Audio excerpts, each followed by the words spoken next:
સુરત શહેરમાં ice dish વિક્રેતાના ત્યાં આરોગ્ય વિભાગની તપાસ, શહેરના 16 વિક્રેતાઓને ત્યાં મનપાની ટીમ દ્વારા તપાસ હાથ ધરવામાં આવી। સુરત શહેરમાં આઈસ ડીશ વિક્રેતાઓને ત્યાં આરોગ્ય વિભાગની તપાસ, શહેરના 16 વિક્રેતાઓને ત્યાં મનપાની ટીમ દ્વારા તપાસ હાથ ધરવામાં આવી। ડીશમાં નાખવામાં આવતા ડ્રાયફ્રૂટ, કલર, ક્રીમ સહિતની ચીજવસ્તુના સેમ્પલ લેવામાં આવ્યા। કેટલાક વિક્રેતા હલકી કક્ષાના અખાદ્ય પદાર્થ વાપરતા હોવાની આશંકાને પગલે તપાસ કરવામાં આવી। તમામ નમૂના પબ્લિક હેલ્થ લેબોરેટરી ખાતે મોકલી આપવામાં આવ્યા।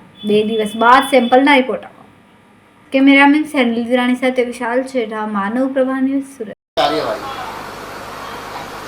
Deputy commissioner health and hospital અને આરોગ્ય અધિકારી શ્રીના સીધા માર્ગદર્શન અને સૂચના મુજબ સુરત મહાનગરપાલિકા વિસ્તારમાં અલગ અલગ ઝોનમાં 5 થી 6 ટીમ બનાવેલી હતી અને ઉનાળામાં આઈસ ડીશ તેનું વેચાણ થતું હોય છે।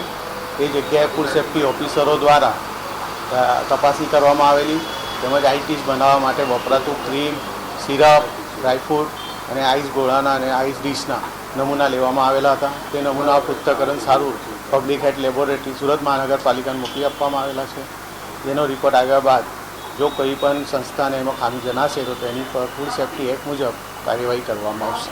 સાહેબ, અગાઉ પણ આવી રીતના ભેળસેળ પકડાઈ હતી, તો આ લોકો કઈ રીતે ભેળસેળ કરતા હોય છે?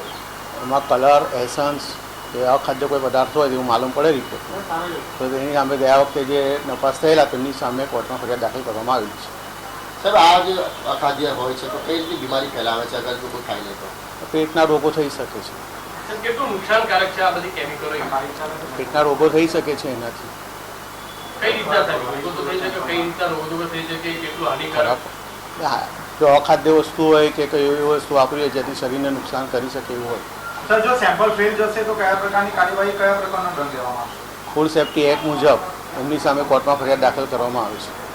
ક્યાંક બરફની પણ ફરિયાદો ઉઠતી હોય છે, તો બરફના કઈ સેમ્પલો લેવામાં આવ્યા છે આમાં? હા, એ પણ કાર્યવાહી અમારા ડિપાર્ટમેન્ટ દ્વારા કરવામાં આવે છે અને એમાં આઈસ ફેક્ટરીમાંથી પણ એના સેમ્પલો લેવામાં, તેમજ જે આઈસ ગોળાને બધું વેચાય છે ત્યાંથી પણ આઈસના નમૂના લેવામાં આવે છે। બરફમાં કઈ રીતની આમાં ગુણવત્તા કે ફૂડ સેફ્ટી એક્ટમાં જે સ્ટાન્ડર્ડ હોય છે તે પ્રમાણે ચકાસણી। અમારા વિડીયોની નવી અપડેટ મેળવવા માટે સબસ્ક્રાઇબ કરો માનવ પ્રભા ન્યૂઝ ચેનલને, બેલ આઇકન ક્લિક કરો લેટેસ્ટ વિડીયો સૌથી પહેલા